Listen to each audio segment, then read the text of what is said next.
Começando mais um Ravache Pod aqui da Vila Mariana, em São Paulo, no Plot Bay Studio. Eu sou o Guilherme Ravache e hoje teremos uma convidada aqui. Mas antes de falar da nossa convidada, eu vou falar dos nossos apoiadores, Plot Bay Studio, que a gente está gravando aqui com eles, SEO Lab, que é uma plataforma, né? Especializado em SEO, tem o site SEO Lab, se você for lá olhar, tem conteúdo de SEO, se você está correndo atrás de audiência, atrás de entender melhor o funcionamento do Google, lá no SEO Lab você vai encontrar. Além da Jagger, que é uma agência de conteúdo, que a gente trabalha com eles também, importante que se diga, e da Ravache Media, que aí é a empresa de consultoria, de SEO, crescimento de audiência, principalmente voltada para publishers. Bom, hoje tem notícias, então daqui a pouco a Yulia vem aqui para estar conosco também e estou recebendo, melhor dizendo, eu digo vamos, que tem mais pessoas aqui, a Carla Melhado, que é CEO da Mutante, que é uma empresa referência em Customer Experience. Bem-vinda, Carla. Obrigada pelo convite. Carla, uma pergunta básica, assim, o que é Customer Experience? Customer Experience, eu acho que a gente trabalhar e atuar focado, de fato, na experiência do cliente, em toda a jornada no ciclo de vida. E eu brinco muito, porque hoje se fala demais, né? Em Customer Experience, todo mundo faz, todo mundo tem uma área, todo mundo atua, mas, de fato, é um tema muito cultural nas empresas, né? As empresas que atuam, que agem, que têm processos, que têm dinâmicas e que têm governanças focadas no cliente. Então, a Mutante é uma empresa focada na gestão da jornada e da experiência do cliente em todo o ciclo de vida, sempre em canais digitais, buscando cada vez mais aproximar as marcas dos consumidores finais, porque a gente é B2B, né? Então, como a gente interage com o cliente, podendo alavancar os resultados focado na experiência. Então, é o que você falou, hoje todo mundo fala de experiência do consumidor, mas o quanto disso todo mundo que eu digo as marcas, né? O quanto disso é uma realidade e o quanto disso é discurso. Porque tem os termos da moda, né? Eles surgem, as empresas, ninguém quer ficar para trás, todo mundo tem um argumento para dizer que está antenado com as tendências e muitas vezes acaba criando uma área ou acaba criando um cargo e tudo isso fica no papel, não vai para a prática.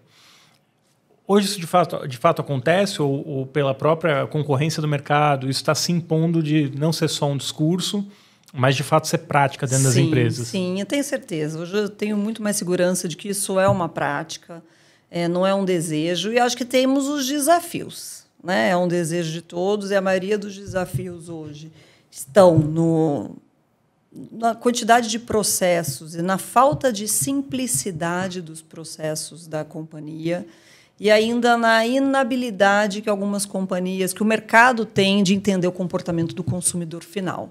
E aí você tem uma dificuldade maior de colocar isso em prática. Mas eu acho que, de fato, é uma realidade. A maioria das empresas buscam isso. Eu acho que o nível de exigência do consumidor final mudou mais. Hoje, infelizmente, o cliente ele troca rapidamente de marca e de produto, ou por uma diferenciação em preço, ou por uma prestação de serviço melhor, ou por uma própria qualidade da rede, do produto, etc., que ele está atuando. Então, as empresas que não atuarem focadas na experiência do cliente, de fato, elas vão morrendo no decorrer do tempo. E aí eu combino, a Mutante em especial, a gente combina duas coisas, né? A experiência do cliente e a aplicação de tecnologia como meio para acelerar, porque esse é um outro ponto que a gente percebeu uma mudança muito rápida no comportamento, na digitalização das relações.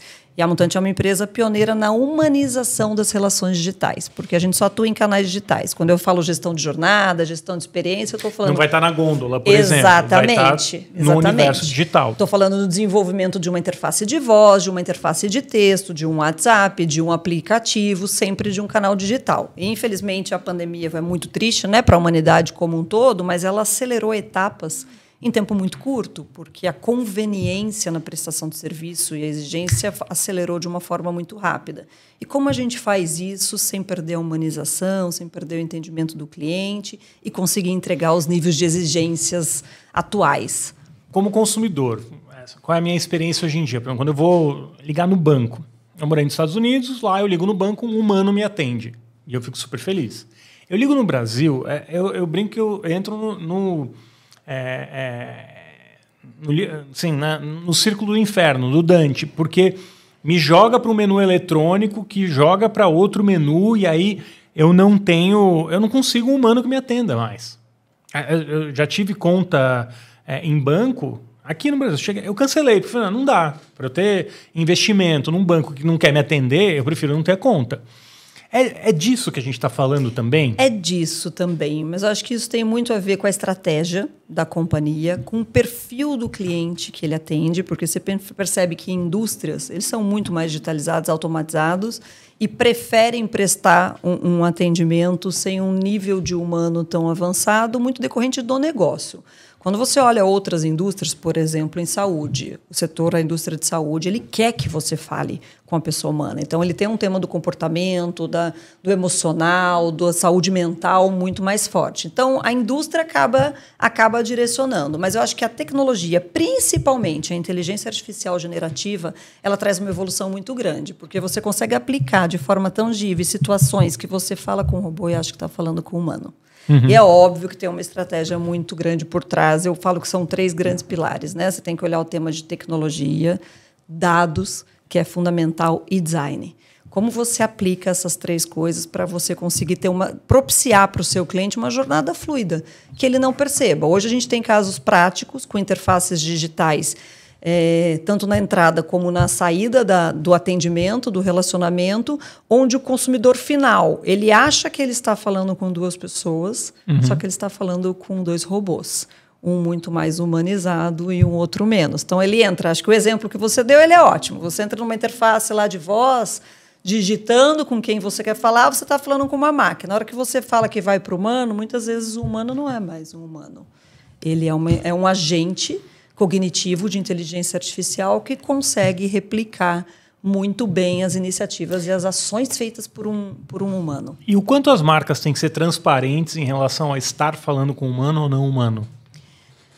Acho que é fundamental essa transparência. E aí cada marca define como ela quer se posicionar. Então, tem vários clientes que digam, você está dizendo, e outros não. Por quê? Porque o objetivo principal é a experiência. Quando a gente fala da experiência, ninguém quer gerar atrito. Então, a partir do momento que você percebe que aquela interface digital pode gerar algum atrito e ela possibilita hoje você capturar sentimento, entonação de voz, jornada de atrito, ela transita para o humano para que não gere esse impacto. Então, o que você está dizendo é que, por exemplo, eu posso ligar no meu banco pelo meu tom de irritação ou pela velocidade que eu teclo e assim por diante, a máquina, né, o algoritmo consegue entender se eu estou irritado. Sim. E ele já está medindo o meu valor como usuário, se eu estou num banco, quanto eu tenho na conta, se eu sou um cliente, né, do tier ou A, B ou C.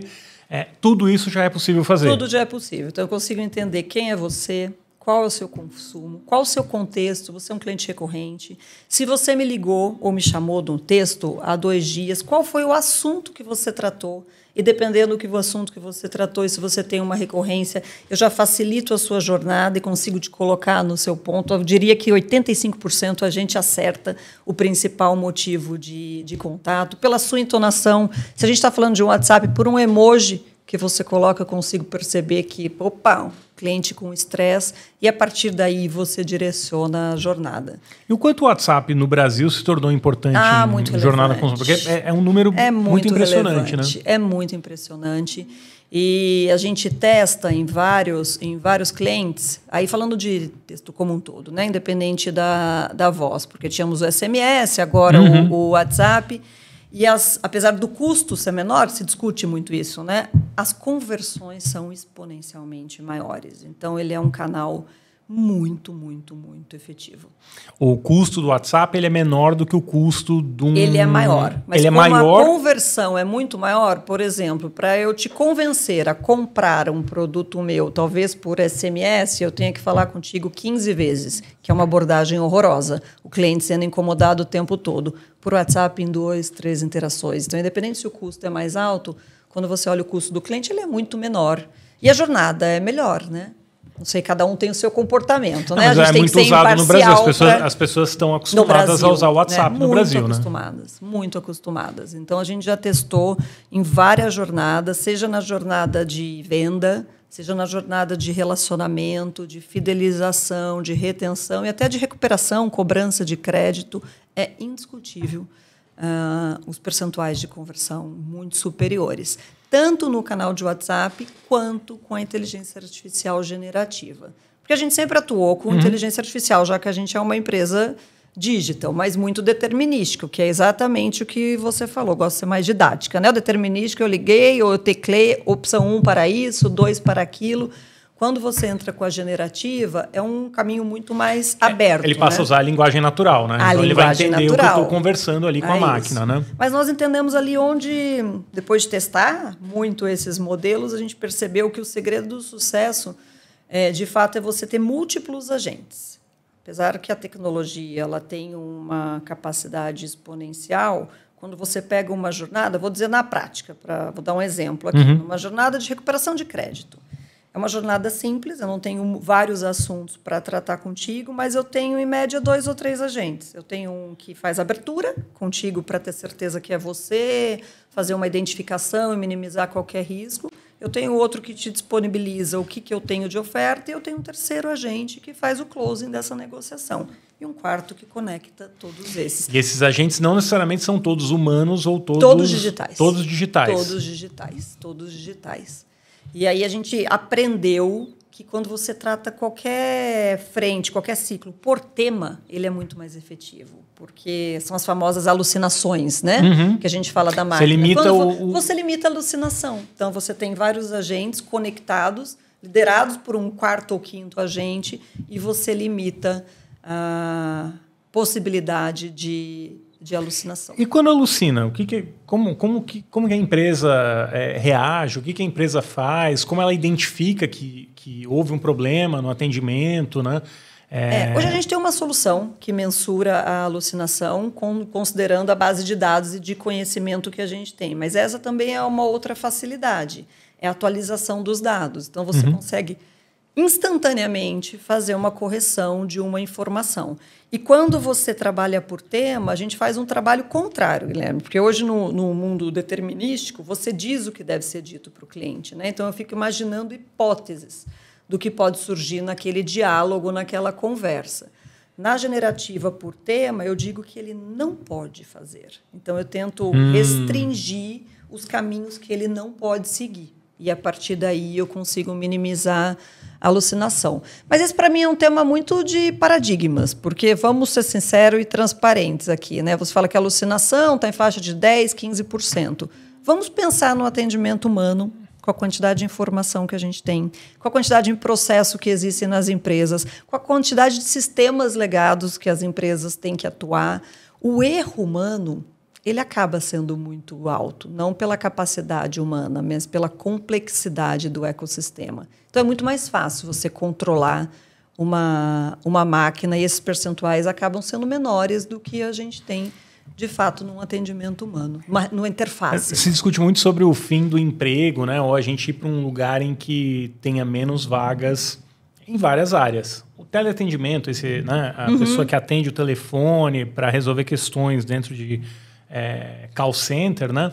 Esse é um emprego fadado a desaparecer? Eu acredito que não. Eu sei que esse tema é polêmico, eu não sei, é difícil a gente falar desse específico, mas eu acredito que a gente vai ter muito mais empregabilidade, só que as atuações serão distintas. Então, hoje são criadas novas funções. É o que nós falamos há pouco, né? Quando a gente olha para os nossos filhos, eles querem ser influencers, eles não querem seguir uma carreira como a nossa. Falando um pouco do nosso dia a dia, eu diria que se eu for simplificar, a Mutante é uma empresa de conversa, né? Como os nossos clientes conversam com os consumidores finais. Então, a gente sempre teve um time de design, antropólogo, diretores de arte, muito forte. Hoje, na prática, são designers de prompt. Então, são novas funções que estão criando. Então, a gente tem que adequar, a tecnologia vem evoluindo demais. E eu acho que tem temas de muita complexidade ou empresas que buscam experiências distintas, esse rol vai ampliando demais. Então, eu acho que a empregabilidade não vai acabar, muito pelo contrário. Então, a sensação que eu tenho, né, que a IA, pelas particularidades dela, né, profissões que antes a gente até olhava menos, né, ou talvez não desse o mesmo peso, o engenheiro era mais valorizado, né? A gente, quando eu digo valorizado, pela faixa salarial mesmo, né? O engenheiro de tecnologia vale mais do que um antropólogo ou do que um jornalista. Só que num mundo em que programar ficou muito mais fácil só que fazer as perguntas certas ou difíceis ou mais complexas ficou mais difícil, porque a IA tem as respostas, né? Ou boa parte das respostas, mas tem que saber fazer a pergunta, estruturar a pergunta. Talvez profissões como engenheiro, antropólogo, como jornalista, filósofo, psicólogo, ganhem um peso que nos últimos anos talvez não tiveram, né? Sem dúvida. Próprio, não sei se você esteve lá, eu não estive nesse último, mas meu time sim, no SXSW. Eu não fui nessa edição. Nos 2 penúltimos, o tema era IA fim a fim. Este foi também, mas com uma outra pegada, com foco muito em saúde mental, emocional. Então, a gente tem uma frente lá na Mutante que a gente está estudando muito a teoria da mente. Né? Como nós entendemos os comportamentos, como a gente pode ser proativo, como a gente ajusta essa velocidade da tecnologia ao comportamento humano, e cada vez mais os psicólogos, antropólogos, filósofos têm um peso muito maior. Porque as pessoas devem te perguntar muito, vocês são uma empresa de tecnologia? Não somos uma empresa de tecnologia. A gente usa tecnologia, somos apaixonados por tecnologia e utilizamos, sem dúvida, a tecnologia como meio. Mas ela é meio, tanto que nós somos muito agnósticos. Se você me perguntar, nós somos apaixonados por jornada e por experiência, que é o famoso Customer Experience, né? Qual a solução, qual a plataforma que a gente utiliza, pouco importa. Então, hoje, por exemplo, quando eu falo, utilizamos diversas. Quando eu falo de IA generativa, nós temos o nosso framework, mas eu uso OpenAI, eu uso Gemini, eu testo todas, eu tenho a minha solução própria. Então, e quando eu entro num cliente, eu parto muito do momento que ele vive hoje. Momento de evolução tecnológica, de digitalização ou de experiência, a gente consegue acoplar de acordo com o stack de tecnologia. Tem alguns mais avançados, outros menos. Então, a tecnologia ela é o meio, mas ela é muito importante. E tem uma dor comum quando os clientes buscam vocês ou é muito particular de cada um, assim?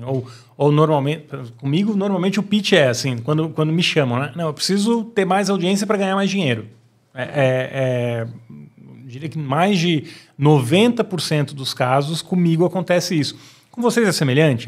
Preciso melhorar a jornada para vender mais? É muito específico. Todos têm o objetivo de melhorar a experiência, mas de acordo com o ciclo de vida ela se direciona. Então, quando a gente está falando de venda, eu preciso converter mais, sem dúvida, preciso vender mais. E, por exemplo, em educação, que é onde a gente trabalha há bastante tempo, aumentar a capacidade de captação de novos candidatos e alunos. Né? Quando você olha as áreas de relacionamento, o foco... Desculpa, não é só gerar lead, né? Não é gerar lead, é gerar conversão. O lead já foi gerado em outro momento de publicidade. A Mutante atua muito mais na conversão. Tem alguns clientes, é óbvio, eu faço um investimento de mídia, mas a gente prefere atuar na base de clientes. E aí está muito mais focado na conversão, porque como a gente é especialista em comportamento, entendimento do cliente... somos apaixonados pelos clientes, mas prospects também. Quando você entra numa jornada de relacionamento com o cliente, nas áreas de atendimento, tem um foco de redução de custo, de otimização de jornada, de melhoria de indicadores de qualidade. Quando você vai para as áreas de retenção e fidelização, redução de churn, e nas áreas de cobrança, recuperação de crédito, aumento de pagamento. Então, ele está muito ligado. É muito importante que a gente esteja próximo da estratégia dos nossos clientes, porque, de acordo com o ciclo de vida, ele tem um objetivo principal, mas sempre alavancar o resultado. Porque tem muito todo mundo tem muita conversa de gerar mais lead, né? Quero gerar mais lead, quero aumentar a minha base. E às vezes a sensação que eu tenho é que a conversa sobre experiência ou segurar quem já está ali ou quem já chegou fica no segundo plano. Em marketing de maneira geral.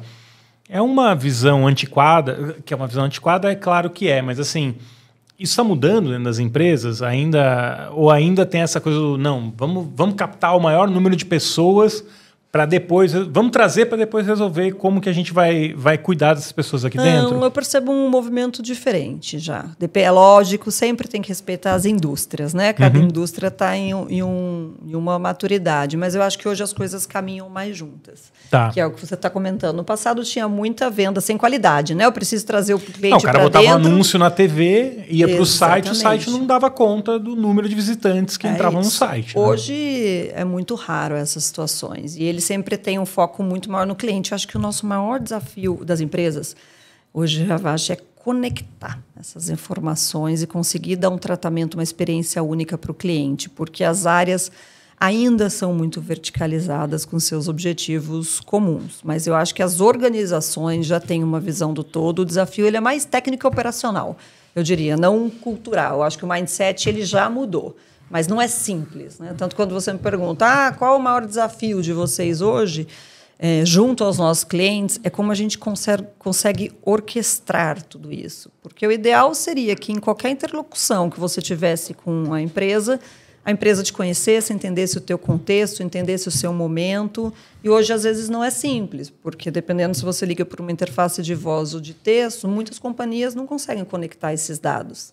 É verdade. Então, a gente trata de forma isolada. Então, acho que o maior desafio das companhias é essa questão de orquestrar, utilizando tecnologia, os canais e as experiências com uma visão única do consumidor. Mas é um clássico, né? A área de assinatura, que eu trabalho bastante, assim, né?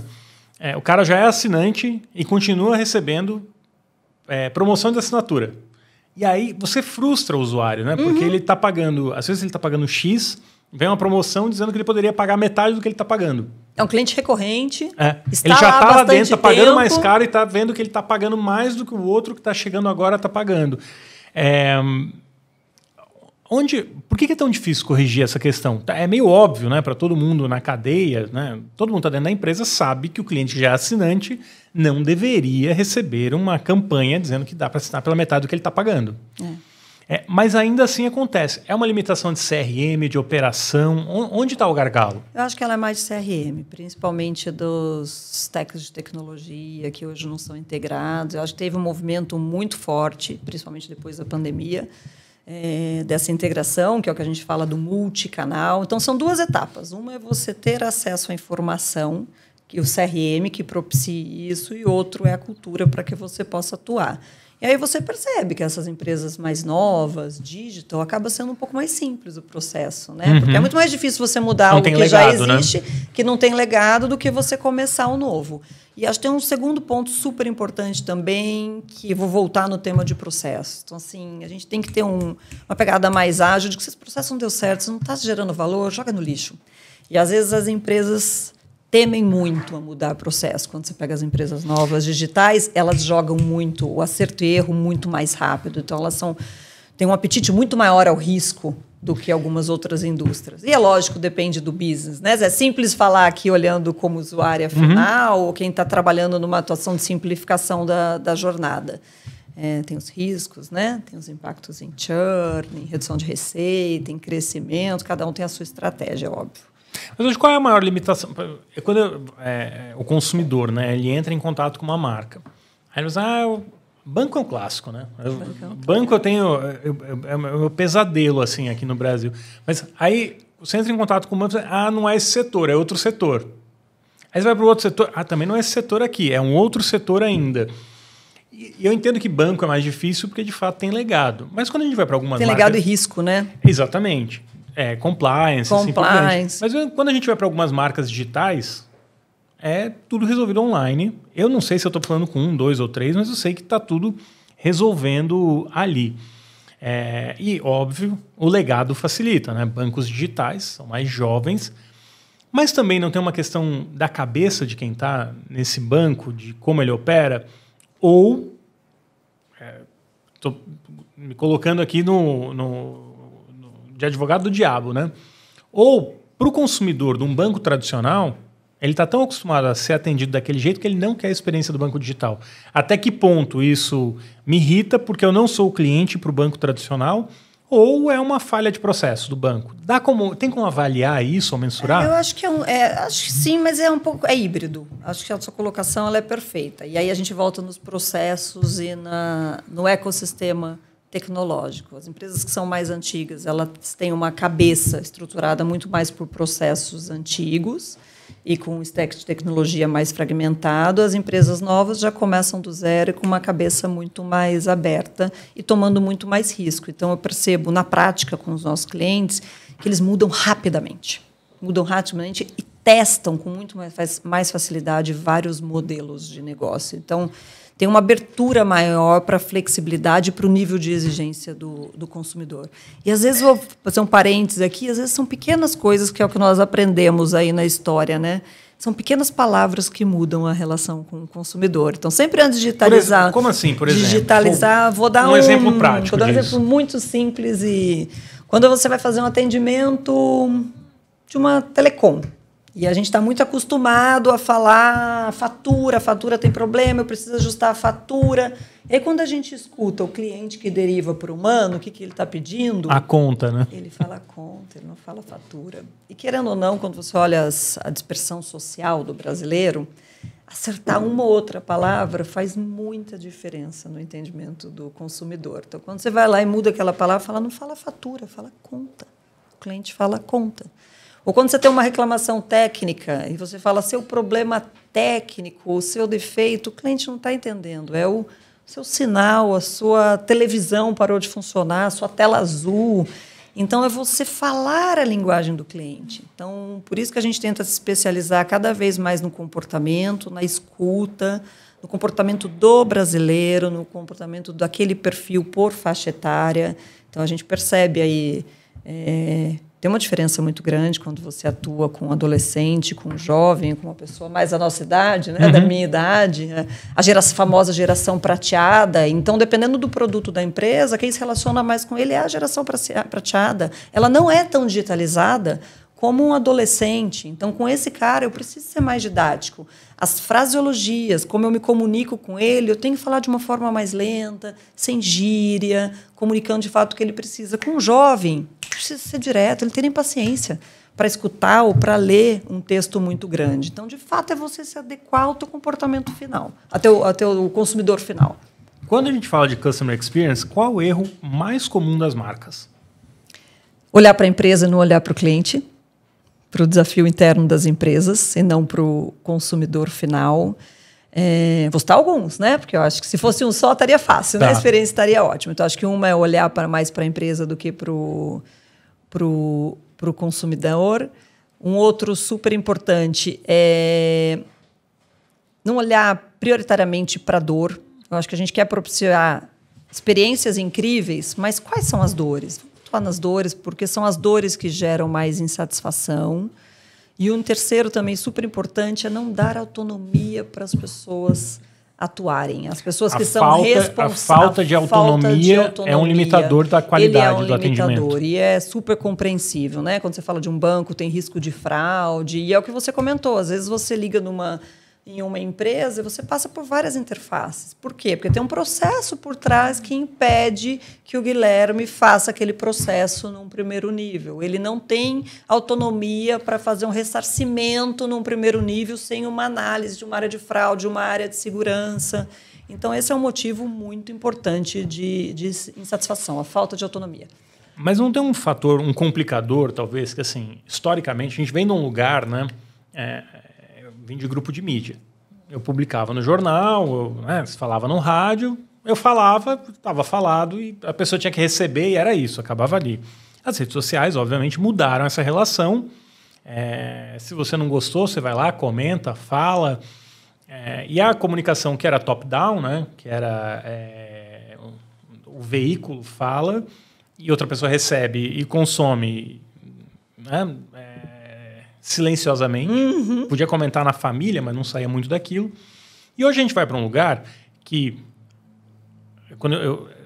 da mesma maneira que aconteceu com os veículos, né, com o jornal, com a imprensa, as marcas que tinham o controle, né, da narrativa, ela comprava o espaço publicitário, entrava na casa das pessoas, vinha a publicidade, ela tinha um controle muito grande daquilo que acontecia. E hoje em dia não tem mais. As pessoas se apropriam das marcas, querem conversar com as marcas, e não é mais top-down.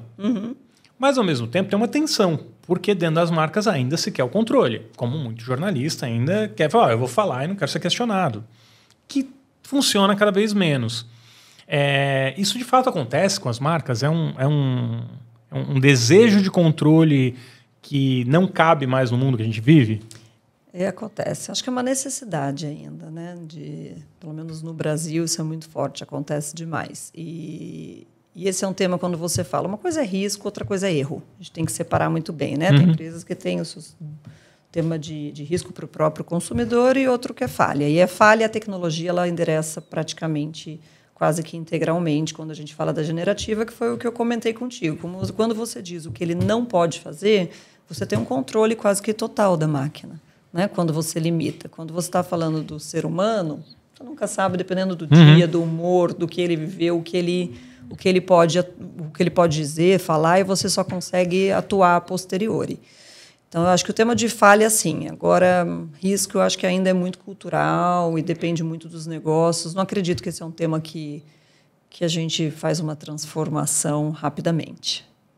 Mas quem fizer, leva vantagem? Ou quem for mais rápido? Sem dúvida, leva vantagem. A gente já percebe isso hoje na prática. E eu acho que a sociedade já vem mudando muito isso, né? Quando você olha a lei do consumidor, tem coisas que hoje são exigências. Como a maioria das compras são feitas através de um e-commerce, você tem que devolver em 7 dias, sim ou sim. Então, tem temas que não são passíveis de discussão, eles são obrigatórios. Então, ele é muito mais pró-consumidor do que a gente tinha no passado.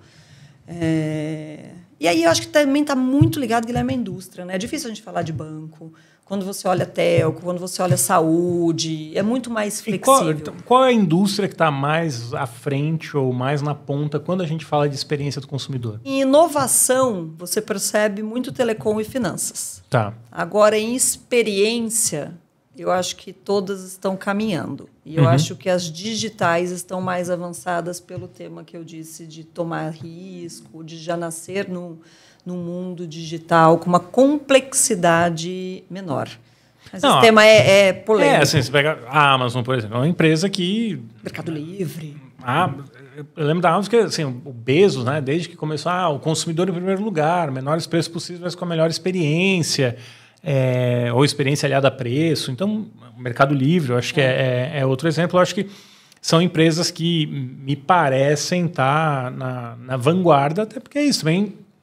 Apesar de que essas empresas têm décadas já, mas talvez tenham menos legado do que empresas que tenham lojas físicas, por exemplo. Né? Mas acho que tem um ponto que é o que você trouxe. Hoje tem muito mais visibilidade, uma reclamação numa rede social, numa mídia. Então, quando você pega essas empresas como o Mercado Livre, a qualidade na prestação de serviço, né, ela é muito alta, que o impacto numa mídia social ele atinge todos os públicos e ele é muito rápido. Então, óbvio que isso é um ciclo vicioso. E, automaticamente, essas empresas têm uma prestação de serviço ímpar, né? Quando você olha uma Amazon. E o quanto dessa experiência hoje, né, do consumidor passa também pela comunicação? A gente está falando aqui de experiência do consumidor, mas não é uma ilha, né? Isso passa pela publicidade que o cara faz, pela promessa que ele faz na hora que ele faz uma campanha. Eu lembro que eu trabalhava numa marca, uma época, e vamos fazer uma campanha para pessoas com deficiência. Necessidades especiais, deficiência, e eles queriam fazer uma campanha para pessoas com deficiência visual. Aí eu falei da conversa, mas assim, vocês percebem que o site de vocês não funciona para pessoas com deficiência visual? Não, mas aí está indo longe demais. Mas é um problema, né? Você promete uma coisa e na hora que eu vou viver aquela experiência de marca, a marca não entrega. Hoje, já existe essa conversa entre o que eu prometo e o que de fato eu entrego? Muito, muito. A gente percebe muito as empresas trazendo os times de marketing, de comunicação, muito próximos da realidade, da vida como ela é, dos problemas que os clientes vivem. E um outro ponto super interessante que a gente percebe muitas marcas se posicionando com campanhas muito mais humanas, né? E você percebe o produto por trás na entrelinha. Então, quando você olha a Telecom, as campanhas... Não sei a Vivo agora teve uma campanha... Essa é maravilhosa, né? Então, apesar de você vender um produto, que ele está dizendo, larga seu celular, né? Tem o seu momento de qualidade com uma empresa de com a sua família, dizendo largue né? o meu produto. Então, acho que tem empresas que estão muito, muito avançadas, porque não tem muito como fugir, né? Não adianta você fazer uma comunicação de um tema e ele vai experimentar, não existe o produto, a qualidade, a experiência, a referência. E, Carla... eu tenho LinkedIn, né? É curioso. Aí eu tenho visto assim, o novo funil de venda, o novo funil de experiência do consumidor. Não acabou o funil, agora... Até que ponto a gente pode jogar fora o funil tradicional, aquela experiência, jornada do consumidor, porque, de fato, as coisas mudaram muito, e até que ponto o básico do marketing, da experiência do consumidor, ainda é válido hoje? Mudou tanto assim a ponto de jogar fora o que a gente sabia até alguns anos atrás? Acho que mudou o como, não o quê. Então, acho que o funil ele continua sendo essencial. O segredo é o como a gente se relaciona e como você engaja e acelera as etapas. Vou te dar um exemplo aqui, acho que não vou fugir muito do tema, mas que foi um case lá para a gente. Tem um cliente que a gente fazia uma jornada de venda, de rentabilização, etc.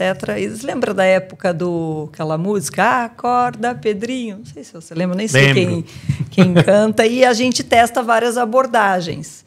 E nós fizemos uma abordagem, como a gente tem liberdade dentro da jornada, principalmente quando você está falando de conversão, e a gente abordava o cliente dizendo, acorda, Pedrinho, e depois a gente fazia a oferta. E o cliente, quando viu aquilo, disse, como assim, acorda, Pedrinho? E nós mostramos, foi a abordagem que mais converteu, mais disparado das outras abordagens tradicionais. Então, você vê a diferença de como a gente se relaciona com os nossos clientes e como você entender quem está comprando do outro lado, ele é importante. Então, fugir um pouquinho ali do tema do funil, acho que o que é importante, o como muda, mas hoje o nosso desafio é entender o consumidor cada vez mais. E os consumidores emergentes, né? Porque está mudando demais. Mesmo as crianças atuam de outra forma, o ensino vem mudando, a educação vem mudando, as realidades são outras, os empregos são outros. Hoje a gente vê os nossos colaboradores prezam muito pela qualidade de vida, pela liberdade de expressão que você tem dentro da companhia, o quanto você pode criar, o quanto você pode aportar. E tudo isso, de alguma maneira, vocês vão ter que trazer para a jornada do consumidor também? O colaborador, como você citou. Do colaborador. Isso entra de alguma maneira vai entrar na... A gente tem um cuidado muito grande com a jornada do nosso colaborador, desde o dia que ele chega. Então, eu tenho muito orgulho assim, de dizer que a Mutante é uma empresa que preza demais pela liberdade de expressão e pela oportunidade de protagonismo dos times. Mas até que ponto, por exemplo, que vocês fazem dentro da Mutante você vai influenciar ou vai sugerir, né, para o parceiro que está trabalhando com vocês, né, para o cliente que vocês têm, mudar um processo interno ou a cultura da empresa para ter pessoas trabalhando na área para melhorar a experiência do consumidor. Mas esse é o nosso objetivo principal. Então, eu brinco muito lá. A gente não está aqui para fazer simplesmente o que os nossos clientes pedem. É para que a gente possa mostrar para ele, de uma forma consultiva, propositiva, o que ele poderia fazer para mudar a jornada. E aí você percebe empresas muito mais flexíveis e abertas a mudar ou a testar, porque a gente pode testar, né? E outras que, de fato, são mais tradicionais. Agora, um desafio de quem dá consultoria, né? Um dos muitos, né? Mas um deles é assim, você chega no cliente, aí o cliente... Tem vários casos, né? Mas tem o caso do cliente que não tem problema nenhum. Está tudo funcionando. Alguém contratou e aí você chega lá, não tem problema nenhum. E tem também o caso extremo que você chega lá e tá tudo, nada funciona.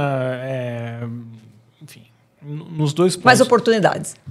De que maneira, como que é essa relação, né? Que muitas vezes é quase um salto de fé, né? Eu acho que você tem que mudar o discurso do seu atendimento de X para Y. Ou você tem que ir para uma plataforma diferente. É quase um salto de fé. De que maneira esse salto de fé é dado? Ou não é um salto de fé, não existe isso, você tem métrica para tudo.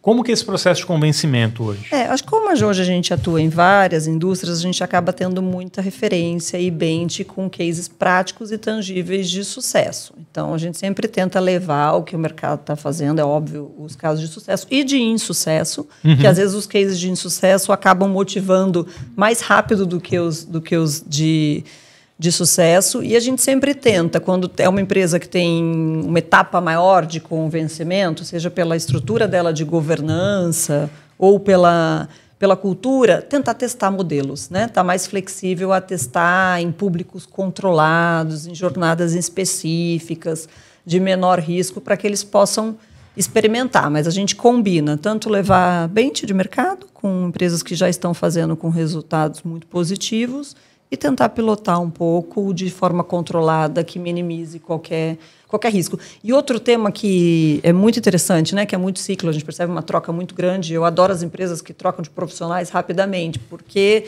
isso gera um movimento, vão mudando os patamares, né, as réguas. Acho que é a primeira vez que eu ouço isso. Todo mundo me fala que é ruim trabalhar com principalmente multinacionais, porque cada semana muda uma pessoa e você não consegue manter um plano. Assim. Acho maravilhoso. Não, acho que tem o tema quando você olha, mas aí é você ter uma diretriz, um plano estratégico. Né? Hoje não existe mais plano estratégico, 10 anos, 5 anos já é muito longo prazo. Mas eu acho que a troca de profissionais, de áreas, de desafios, ela é muito positiva porque ela gera movimentos. Né? Você muda no status quo ali de como estava sendo feito, já fiz, já tentei, não deu certo. Então, quando você percebe essa troca, você consegue muito mais facilmente fazer, para a gente, né, B2B, junto com as empresas. Às vezes tem projetos que a gente está há 6 meses atuando, entra um profissional novo, a gente implementa em 1 mês. E o contrário também existe. Tem projeto que a gente está para implementar, troca a área, muda a empresa. Eu acho que sim, perde demais isso que você comentou, porque a pessoa, quando chega, ela tem que entender, ela tem que aprender. Então, você tem um tempo. Eu estou falando muito mais do mindset mesmo, de pessoas mais inovadoras, com um apetite maior ao risco, de profissionais mais tradicionais. Agora, ao mesmo tempo, tem uma vantagem, né? Para agência, consultoria, quando troca muito, no final, essa agência, essa consultoria, não raro, se torna um arcabouço de conhecimento dentro da empresa, né?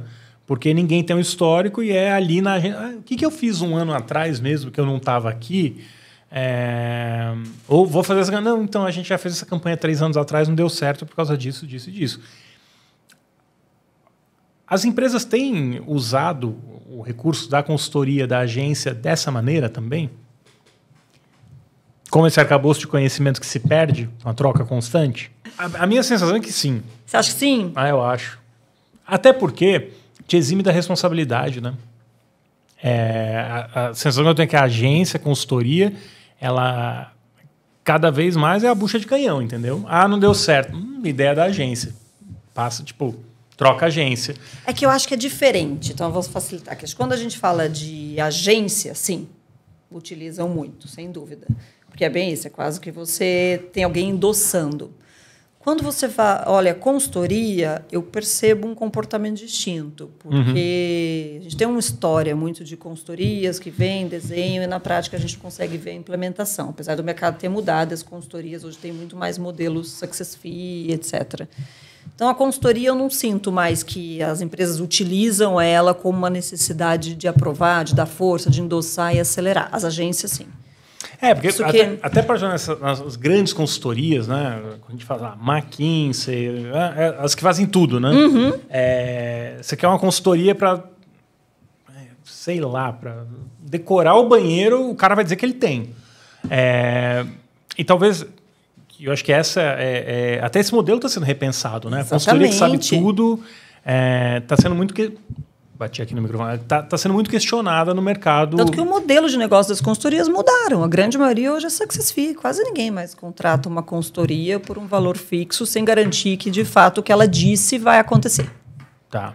Né? E vai conseguir acontecer, eu conseguir ser implementado. Mesmo no modelo de jornada do consumidor, porque tem um fator abstrato, né? Na jornada do consumidor, porque às vezes o consumidor está mais feliz, mas como você vai medir isso? Você pode até medir, mas é caro.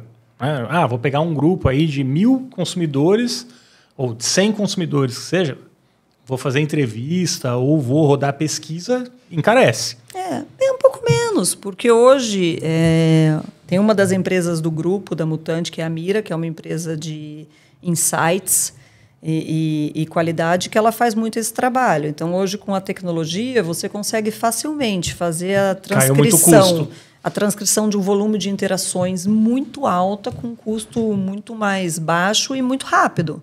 Então, por exemplo, se eu tenho acesso à sua base de dados, seja por uma prestação de serviço que você faz pelo WhatsApp ou por um call center tradicional, eu plugo isso na sua base e faço a transcrição em minutos. Em minutos eu consigo te dizer os maiores motivos de insatisfação. Minutos eu digo horas, Entendi. né? Não... E descendo cada vez mais o nível de detalhe, porque o dado está lá e ela é a voz do cliente. O segredo está em você fazer as perguntas corretas, né? Que tipo de informação eu quero tirar daquela transcrição? E antes, realmente, é lógico, quando você faz algo muito específico, eu acho que tem muito mais a ver com lançamento de produto, etc., que é onde eu não atuo. Aí você faz pesquisa de mercado, é uma outra complexidade.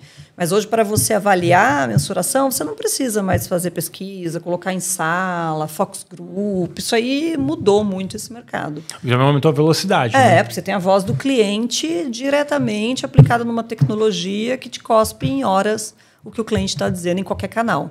Só precisa ter acesso ao dado. E para onde a gente está caminhando?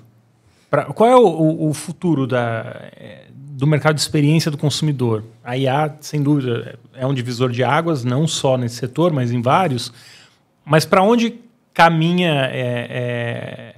quando a gente fala de tendência, qual é a tendência para os próximos... E vamos limitar a 3 anos, porque muito além é difícil de prever, isso. Né? São duas. Uma eu vou ser repetitiva, mas é um pouco do que a gente falou, é isso. É o orquestrar tudo isso, toda essa tecnologia, toda essa base de informações que a gente tem com um design mais adequado. Então, esse é para onde a gente está indo e um desafio. E o maior e principal, mais divertido, é entender a mente humana.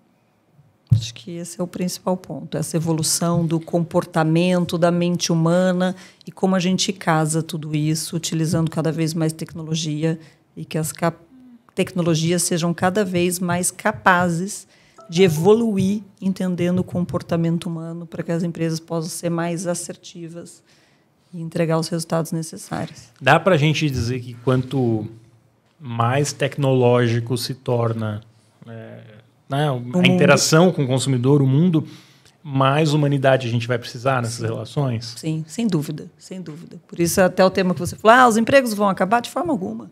De forma alguma. Acho que a humanização ela continua sendo fundamental e agora com um peso ainda maior, com o entendimento socioeconômico, comportamental dos consumidores. E, para mim, quem vai se destacar é quem conhecer cada vez melhor o comportamento do seu consumidor, seja ele histórico, seja o real e o futuro. Né? Como você consegue prever comportamentos, que é o que a gente vê nas mídias, nas redes sociais, né? Todo mundo prevendo os comportamentos. Né? Qual o próximo produto, como eu me abordo com o cliente, como eu falo com ele, o que vem pela frente. E aí a tecnologia ela é o meio. Porque, assim, nos últimos 30, 40 anos, né, na própria publicidade, no marketing, o dado virou meio a palavra mágica. Né? Me traz o dado, quero ver o dado. Só que a sensação que eu tenho é assim, tem tanto dado hoje em dia, você também usa o dado como você bem entender, assim, para defender qualquer tese. Né? Isso não é um limitador que a tecnologia traz também? Até para o trabalho de vocês, às vezes tem tanto dado que é difícil defender qualquer coisa? Não, acho que não. Acho que é o como você trabalha com dado. E aí é cada vez mais se aproximar, se apropriar e entender o comportamento. Porque o dado é exatamente isso. Você não precisa ter o dado simplesmente do seu cliente, da sua empresa. Você tem o dado do mercado, você tem hoje o dado do mundo acessível. Então, a possibilidade, a capacidade de você gerar melhores experiências e ampliar o seu espectro, o seu portfólio, ela é muito maior. Por isso que eu acho que não é só o dado, eu acho que o dado e a tecnologia ela traz uma outra coisa super importante aqui. Acho que tem 2 pilares, que é a hiperpersonalização, e aí a gente está falando de dado, a gente está falando de contexto, mas, para mim, contexto vai ser passado em breve. Né? Então, como assim? Porque hoje os clientes são muito exigentes. Então, quando você faz uma interação comigo, eu saber que você é o meu cliente, que você é um colunista do Valor Econômico, que os seus conteúdos vão nesse caminho, isso é muito básico. Qualquer um deveria saber. Se eu der um Google agora, eu sei quem é você de ponta a ponta. Então, esse não é um dado que a empresa precisa ter. Simplesmente, para mim, é uma API. Você pluga isso numa API e esse dado está disponível. Então, quando eu falo que é o que a gente brinca lá dentro, da teoria da mente, né? Qual é o teu comportamento de uso? Qual é o teu histórico no mercado? Qual é o próximo passo que talvez você dê na sua jornada? O que eu poderia oferecer para você proativamente? Eu acho que a diferenciação ela vai estar muito mais no pró do que no comportamento real. Isso é curioso, né? Saber que eu sou colunista. Né? Às vezes eu faço uma reclamação na marca, aí não resolve... Acontece, não resolve, eu vou lá e posto na rede social. Aí me liga, alguém fala, não, a gente já resolveu o seu problema. Eu não quero resolver assim. Eu não postei para resolver assim, eu quero resolver pelo atendimento, como qualquer pessoa normal. Mas é isso, tem uma desinformação, né? Tem uma desinformação geral muito ali na grande. hora que você chega com a sua questão. Agora, E essa é a diferença. Desculpa de interromper. É difícil, né? Você falar, Carla, como a Carla consegue ter acesso a todas essas informações? Não é simples. Ela está atualizada de tudo e do todo a todo tempo. Uma máquina não, né? Você carrega uma base de informação e ela aprende. Em segundos.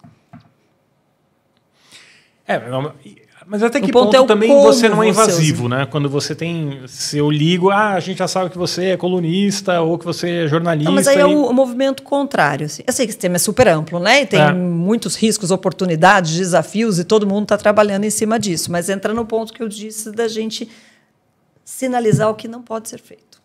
Tá. Então, a gente tem que ter um cuidado muito grande, não do que pode, porque o acesso à informação ele é ilimitado, numa escala gigantesca. É o que não pode ser feito. Então, hoje a gente direciona, quando a gente fala de generativa, o proibido, não o que deve ser dito. Não, porque tem muita marca que... Assim, a minha primeira experiência pode ter sido ruim, mas depois um bom atendimento faz toda a diferença. Faz toda a diferença. Aliás, eu acho que eu dou mais valor para a marca que resolve o problema. Muito. Vou ter até um exemplo das semanas. Eu comprei tinta, lá para casa veio uma lata aberta. Deve ter deixado cair, abriu. Aí eu mandei uma foto pelo WhatsApp para a vendedora. Ela falou, a gente vai resolver agora. Hoje foram levar a tinta. Não fez pergunta, não ficou questionando, me manda a foto, mandei a foto de uma loja, assim, tudo bem que é uma rede aí, tem 4, 5 lojas de tinta, mas o atendimento me surpreendeu, porque essa loja, né, de tinta hoje tem o atendimento, né, que quem fez reforma como eu sabe, às vezes grandes lojas não têm. Né, de demorar, não... Menos processo.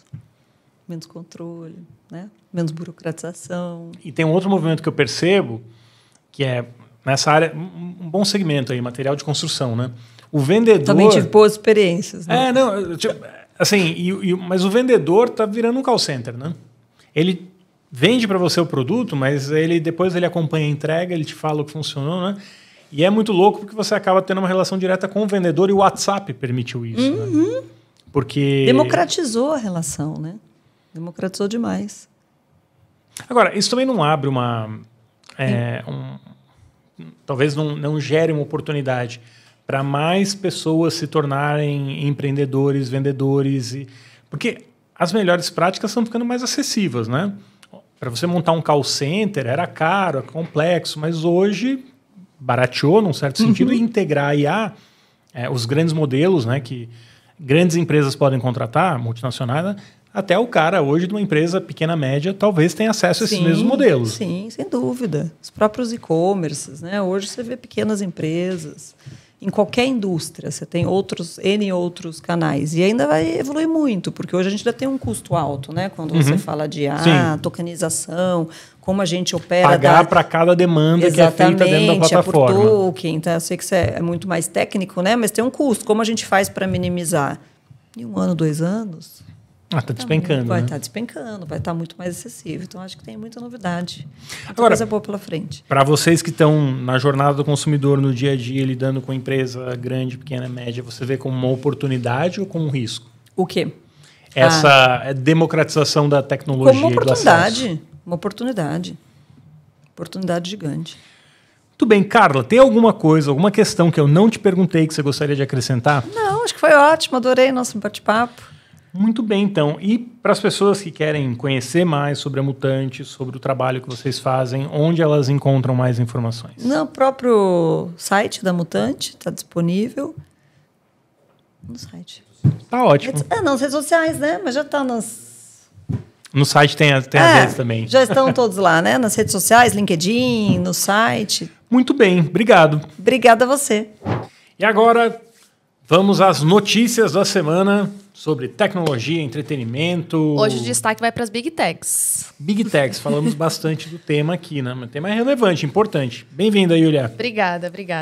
Então vamos lá, quais são as notícias? Então vamos começar já com uma Big Tech famosa, né? O Google, que está enfrentando mais um processo por monopólio. A Justiça dos Estados Unidos retomou o julgamento, que aí tem um risco da venda do Google, da quebra do Google, e o risco da separação do Google Chrome, que só para ter uma noção do impacto do Google Chrome, né? Ele tem enfim, é o principal search navegador, hoje, né? navegador de busca. Então, assim, é uma grande perda para o Google se isso se concretizar. O Chrome tem mais de 70% do mercado, né, de navegadores. Então, assim, para você acessar a internet, você vai usar um navegador. Então, o Google controla basicamente como a gente acessa a internet, seja no telefone celular, porque ele tem Android, e aí tem Chrome, ou nos computadores, porque as pessoas usam o Chrome. E aí o que tem sido ventilado, né, é que a Justiça Americana, o Google já foi condenado, né, diversas vezes nos últimos 3 meses, já foram 3 condenações aí do Google por monopólio, não só por monopólio, mas por práticas anticompetitivas. Então, o que a Justiça Americana quer fazer? Tirar o controle do Chrome, do Google, passar para uma outra empresa. E aí, coincidentemente, eu estava lendo aqui hoje, a OpenAI já disse, eu tô aqui para comprar o Chrome se tiver que botar o Chrome em outro lugar. E eu acho saudável. Eu já vou dar aqui minha opinião. Acho que de fato seria saudável para o mercado se o Google não tivesse o controle de tantas plataformas tão relevantes. Porque o Android tem mais de 70% do mercado, mais de 80% do mercado, em alguns países como o Brasil, mais de 80% dos telefones são Android. É Google. Os navegadores, mais de 70% são Chrome. Então, é Google. O YouTube é a segunda maior plataforma de busca do mundo. A primeira é o Google. O maior e-mail do... Então, assim, tem uma concentração de poder que limita a inovação. Então, eu sou favorável a desmembrar o Google, como também sou favorável a que está rolando processo, né, contra a Meta. Foi o Nick Turley que falou que eles têm sim interesse, e a gente até trouxe o dado que o segundo navegador mais popular, que é o Safari, tem 20%. Então, assim, é muita diferença. E desses 20%, a esmagadora maioria é Estados Unidos, que é porque tem Mac, o Mac é mais barato lá nos Estados Unidos, mas a gente usa. Agora, quando você vai para o resto do mundo, é Chrome. E até é o dilema de vários publishers, né? A gente teve aqui com o Flávio Moreira, com a Fernanda, né, Lara, da IMAX, e a gente falou disso. Os publishers têm que diversificar e ir para além do Google. Eu acho muito... Todo mundo concorda com isso. Mas como fazer isso quando existe um monopólio do mercado, né? Esse monopólio do mercado para publisher, porque o publisher que tem um site, ele precisa da busca do Google, ele precisa do Chrome, ele precisa do Android. Muito difícil você escapar desse domínio absoluto que o Google tem do mercado, né? Sim, e ainda no contexto de Big Tech, o Google não é o único que está sendo acusado de monopólio. A Apple e a Meta também, e inclusive foram multadas pela União Europeia nessa semana. Então foram 500 milhões de euros contra a Apple, que dá cerca de 3 bilhões de reais, e 200 milhões de euros contra a Meta, que dá cerca de 1 bilhão de reais. Mas sabe o que é mais curioso? Essas multas são baixas, tá? Parece valor alto, mas para Big Tech é nada, tá? Isso aí é dinheiro de amendoim, né? Para essas Big Techs. O valor seria maior, e aí eu estava lendo uma reportagem ontem na Bloomberg que a multa seria maior, mas por pressão do governo americano, por pressão do governo Trump, as multas foram reduzidas para tentar... a Europa queria reduzir um confronto com o governo americano, que obviamente defende as Big Techs. Uhum. Quem acompanhou a posse do Trump viu lá uma série de bilionários, né? Mark Zuckerberg... o Tim Cook da Apple, tava o CEO, o Sundar do Google, o CEO do Google também, todos esses ali na posse, dando apoio ao Trump, doaram pro Trump também, para a festa de posse. Então, está muito clara essa ligação entre as Big Techs e o governo americano, né? E as duas, tanto a Meta quanto a Apple, reagiram veementemente às acusações, falando que estavam obrigando eles a cederem uma tecnologia gratuitamente, que eles se esforçaram e conquistaram esse lugar, assim, com uma disputa, segundo eles, justa. Né? Então, não surpreende que eles digam isso, mas, assim, por mais que essas empresas digam que é injusto ou que estão sendo tratadas de maneira injusta, né? A realidade é que quando isso vai para o tribunal, o que tem acontecido, a gente já viu aí no caso do Google, é que elas são condenadas pela própria justiça americana. E também é uma realidade que, por mais que o Brasil chore e esperneie, a gente não tem força política hoje para regular essas empresas. Então, assim, o único jeito de controlar essas empresas é o próprio governo americano, a justiça americana, tomar providências. Porque até a União Europeia, que tenta fazer isso, tem encontrado muita resistência. Agora, o governo americano brigar por essas empresas fora dos Estados Unidos é curioso, né? Tem total sentido, porque geram muita divisa para o país, geram emprego, gera divisas, né? Essas empresas. O Trump reclama muito que a balança comercial é desequilibrada, só que ela é desequilibrada pela maneira que ela é construída, né? Porque os Estados Unidos exportam muitos serviços, assim, bilhões de dólares entram nos Estados Unidos graças às Big Techs. Agora, dentro do próprio país dos Estados Unidos, a justiça está percebendo, né? É o governo que processa as Big Techs. E a justiça está percebendo que a maneira que o Google, a Meta, que as Big Techs operam é ruim para o mercado, porque ele desestimula a inovação. Ele impede que outros players consigam competir de maneira justa. Sim.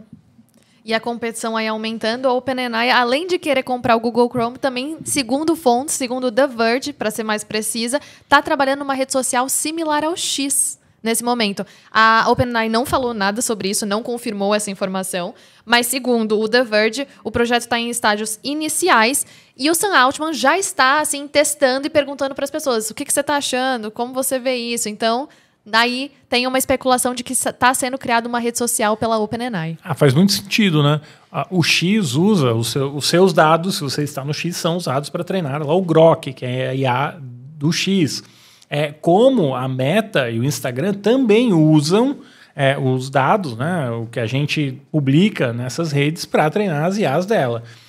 Aliás, tem um ponto interessante que assim, tenta tirar aquele ícone, eu ia falar a palavra, ícone infernal da IA da Meta. Eu não quero usar a IA da Meta, eu não quero aquilo dentro do meu aplicativo e eu não consigo... eles dizem que é opcional, mas eu não consigo tirar. Então é um fenômeno, mas assim, tem toda uma lógica de ter tudo aquilo ali, né, de usar os dados que as pessoas estão publicando em rede social, nos outros lugares, para treinar as IAs. Porque essas próprias redes estão bloqueando os robôs de outras empresas para não colher dados ali dentro. O próprio YouTube, né, apesar do YouTube usar o conteúdo que está dentro nele para treinar a IA dele, ele reclamou que a OpenAI usou o conteúdo do YouTube para treinar o Sora, né, que é a Sora, que é a IA de gerar vídeo ali da OpenAI. Então, assim, acho que a grande questão ela vai além. A gente está criando dado, está gerando informação que é relevante para treinar essas IAs, mas a gente não tem controle nenhum, né, de como está sendo usado, por quem está sendo usado. A gente compartilha vídeo, conteúdo dentro das redes sociais, e as empresas usam como bem entendem aquilo que a gente produz. Acho que é um ponto a ser discutido, né?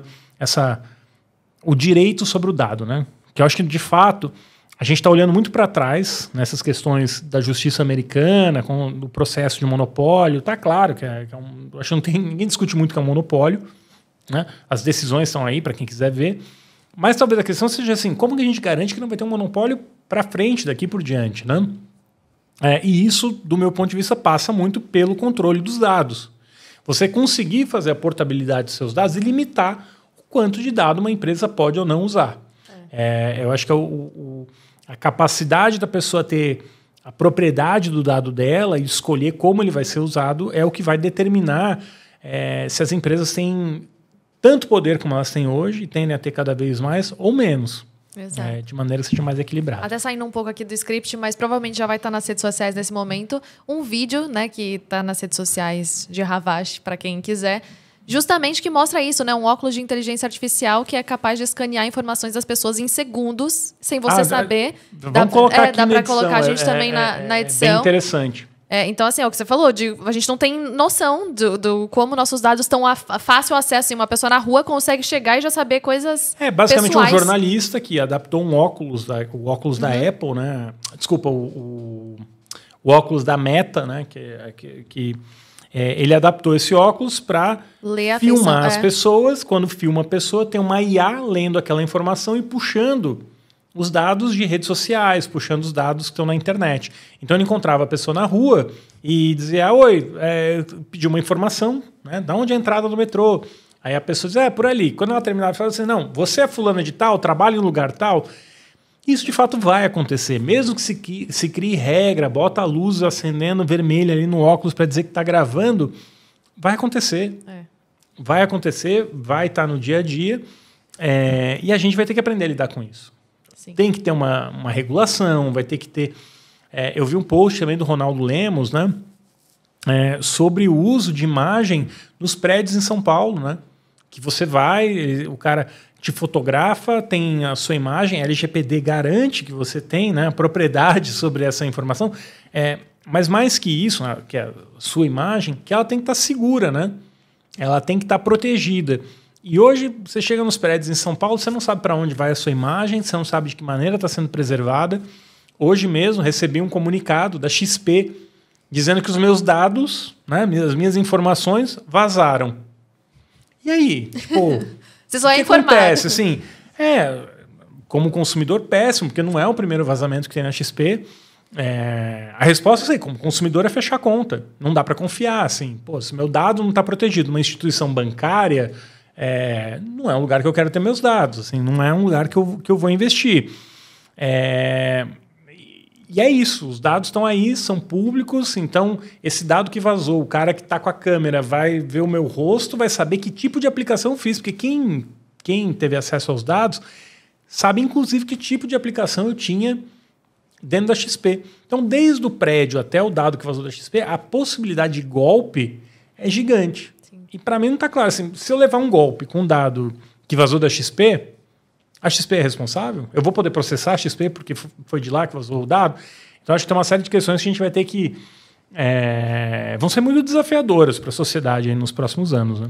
Perfeito, mas retomando aqui os assuntos das Big Tech, se tem Big Tech que pelo menos diz que está investindo em IA, tem Big Tech tirando o pé, que é o caso da Amazon e da Microsoft, que estão falando que estão tirando o pé de investir em data center de IA. Então, as duas publicamente falaram sobre isso, sobre, enfim, essa decisão... Que é o que a gente já tinha falado aqui, né? Enquanto outras, como o Google, como a OpenAI, como a Meta, estão falando que estão aumentando exponencialmente esse investimento, né? Se esse investimento acontece ou não já é outro fator, mas estão dizendo que sim. Outras empresas aqui já estão falando que não é o momento de fazer isso. Eu tenho uma leitura um pouco diferente, assim, né? O que eu acho que está acontecendo? Tinha uma projeção de crescimento de data center muito grande, porque você, de fato...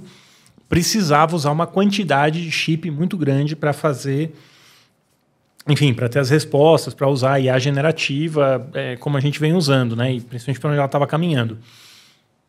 Mas, ao mesmo tempo, a gente também está descobrindo que é possível otimizar muito o que a gente tem. Talvez o divisor de águas aí seja entre quem aposta que consegue otimizar o que já tem e quem, de fato, fala, preciso crescer porque o que eu tenho não é suficiente.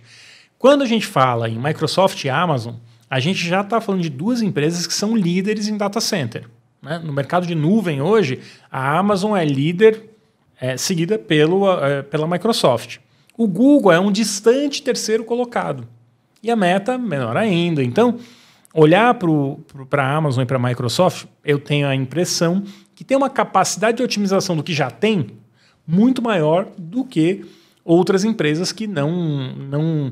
O Google tem nuvem, mas não tem o mesmo tamanho da Microsoft e da Amazon. Então tem nuvem, mas talvez não na quantidade suficiente para aquilo que vai ser necessário aí para o futuro. Mas eu não imagino, não vejo um cenário em que o uso de IA vai diminuir. Eu acho que ele vai aumentar exponencialmente. O que tem é um pé no freio para otimizar o que já tem e, num segundo momento também, entender para onde vai a economia. Talvez ser mais assertivo nesse investimento, né? E claro que você tem um risco de ficar para trás, se você não tiver aí infraestrutura para atender a demanda, mas o fato é que, com o governo Trump, o otimismo que existia está caindo e está caindo rápido. E essas empresas sabem disso. Você não vai se comprometer a gastar bilhões de dólares num parque industrial se tiver uma retração da economia. Então, acho que passa aí por esses dois fatores. Perfeito. E você até já citou aqui a Sora, mas a Character AI, que é uma rival, revelou a Avatar FX, que é um modelo de vídeo de IA para criar chatbots realistas. E aqui a matéria do TechCrunch justamente traz esse receio do que já aconteceu, que a gente também trouxe aqui daquele Fuck Kanye, que você consegue criar imagens muito realistas, parecendo mesmo que é a pessoa que está fazendo isso. E é justamente isso que eles estão prometendo com o Avatar FX. Então, é justamente esse realismo. A propaganda traz justamente essa questão. Então, traz tanto humanos, né, fictícios, quanto até animando bonecos, mostrando como ela é perfeita em transformar imagens em vídeos. E aí, sim, poder criar... Quais são os riscos disso, né, hoje? Eu acho que essa é uma das razões porque vai aumentar o uso de IA. Quanto mais realista, mais processamento você precisa. Então, não vejo um cenário que isso vai diminuir. E com todas as implicações que isso tem, né? Vai ser... Eu já falei, assim... a diferença entre o que é real e o que é sintético, criado por máquina, está caindo. Não tem mais uma fronteira entre o que é real e sintético. E se ainda existe, você percebe imperfeições, elas tendem a desaparecer, né? Num curto espaço de tempo. E aí, com todas as questões que tem, né? Fraude, desinformação, fake news, tudo isso a gente vai ver a IA sendo usada por pessoas, né, que se aproveitam da situação das maneiras mais escusas possíveis. Mas, assim, não é nada novo, se for para pensar. Já tinha fraude, já tinha... É que a IA amplifica muito. E esse poder de amplificação é que a gente não está habituado, né? A gente não está acostumado e não sabe como vai lidar ainda. É aquele letramento midiático que também já foi citado diversas vezes. Eu sempre falo no letramento midiático, mas não dá para voltar 20 anos. Eu vi essa semana um projeto, né, para ter letramento midiático ou letramento digital dentro das escolas. Eu acho fundamental. Agora, estamos largando com atraso. E é normal. A tecnologia ela está sempre na frente... da legislação, da regulação. Então, tem um delay mesmo, né? Agora, o que me impressiona assim, é a velocidade com que a gente está abrindo mão de algumas redes de segurança que no passado a gente não abriria. Então, OpenAI, Google, essas empresas têm abolido todas as redes de segurança, os testes que eram feitos para criarem de uma maneira mais rápida a IA. O que é justificável do ponto de vista do negócio, você precisa estar na frente, ser o primeiro, né? Mas, ao mesmo tempo, do ponto de vista da sociedade, pode ter uma consequência muito ruim. Porque a gente vem falando aqui há algumas semanas já, né? Várias das medidas estão sendo tomadas na OpenAI, que a gente, avanço, agora faz isso. São basicamente proteções que a IA tinha, que vêm sendo retiradas sem muita pesquisa. Assim, vamos jogar no mundo e ver o que acontece. Isso pode ter uma consequência muito ruim também, né? Sem ter um entendimento das consequências. E todo mercado ele é altamente competitivo, né? Mercado de desenvolvimento de remédio é altamente competitivo, mas você tem regulação. Carro, super regulado. Você não faz um carro e bota na rua ou vende para quem você quiser.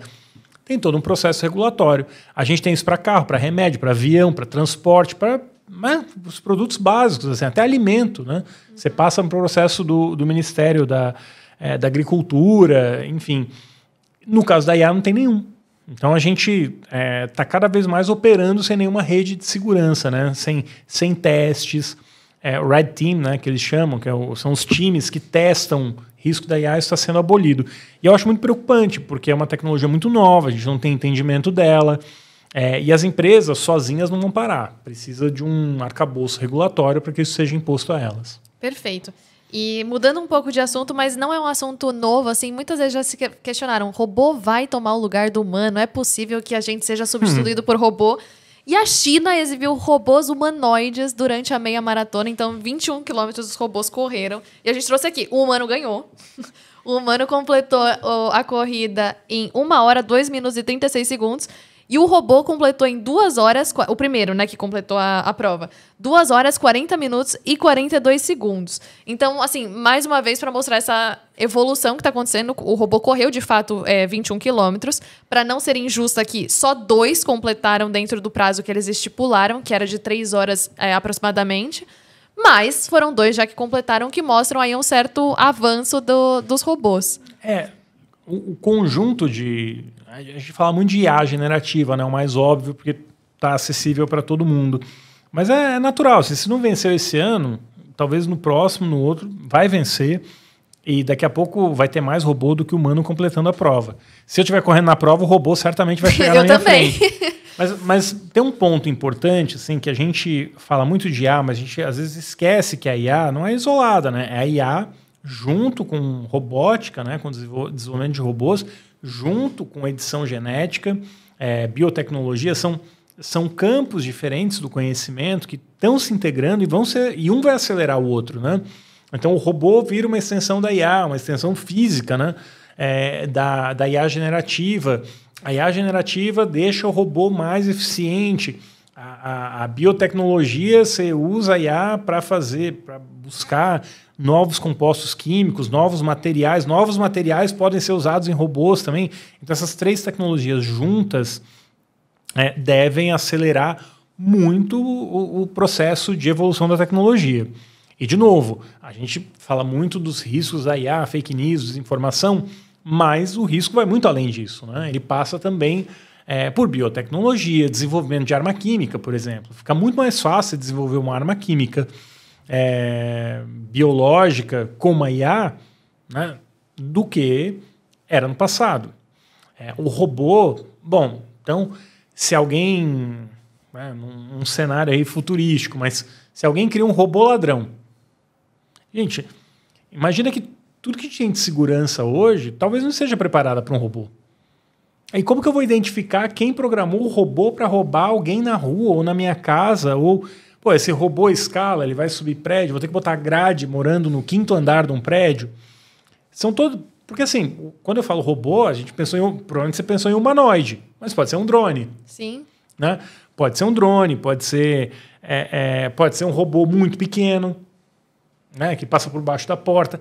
Tudo isso é um cenário tão novo que a gente ainda nem pensou, nem parou para pensar. Muito menos regular ou colocar regras para que isso seja menos nocivo para a sociedade. Né? Perfeito. E a gente está falando aqui de censura, né, das big techs, das redes sociais como um todo. E o Google optou por manter os cookies. Eles tinham falado que eles iam tirar, eles iam colocar o opt-out, então você teria a opção de não desativar os cookies. Mas eles decidiram voltar atrás e falar, não, vamos manter os cookies. O que não foi uma surpresa para muita gente, porque eles já fizeram isso no passado, falaram que iam tirar e não tiraram. Mas vai um pouco nesse caminho, né, que a gente estava comentando das big techs em geral. A gente tem 2 problemas aí dos cookies, né? Que eu ouço, né, de algumas pessoas. Primeiro, a tecnologia que o Google diz que substitui o cookie não funciona. Então, acho que esse é um ponto importante, ou não é tão efetiva. E aí tem uma outra questão que também é delicada, que é você tirando o cookie e substituindo por uma tecnologia que é só do Google e só o Google pode usar, a acusação de monopólio se torna ainda mais forte. Então, tem essa questão também do fim do cookie ser complicado pelo momento jurídico que o Google vive. E não acho que eles vão tão cedo abrir mão dos cookies, não. A não ser que mude o cenário, né? A área de publicidade do Google também pode ser desmembrada.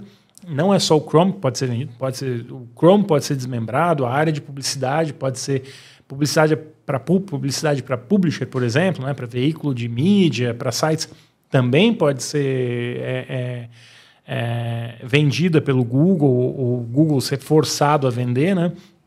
Então tem uma série de mudanças aí acontecendo e, de fato, eu também não mudaria muita coisa sem saber para onde vai caminhar essa empresa. E por hoje é só. Acabamos. Muito bem, então. Obrigado, Yulia. Obrigada. E redes sociais, né? Redes sociais. Vamos falar aqui, vamos pegar o gabarito aqui para não deixar nenhuma de fora. Então tem LinkedIn, Instagram, X, Facebook, Blue Sky e Threads. E aí, para acompanhar o podcast, a gente tem o YouTube, o Spotify, Deezer, Apple Podcasts, Amazon Music, Pocket Casts, Podcast Addict, Player FM. É isso. algum podcast, algum lugar você há de encontrar e gostar, né? Ou pelo menos gostar da plataforma que você vai encontrar. Espero que goste de conteúdo também, obviamente. Muito bem, obrigado pela sua atenção, pelo seu tempo. Se você gostou, compartilha, dá o like, passa para outras pessoas. A gente fala aqui de assuntos, né? As entrevistas, as conversas, eventualmente são mais técnicas, né? Mas é o que eu sempre falo, a gente prefere fazer um conteúdo para um público que é mais limitado, mas ao mesmo tempo a gente consegue ir ou ter mais profundidade nos conteúdos. E tem funcionado bem, assim, o feedback tem sido positivo, né, Ilha? Sim. Obrigado, até a próxima.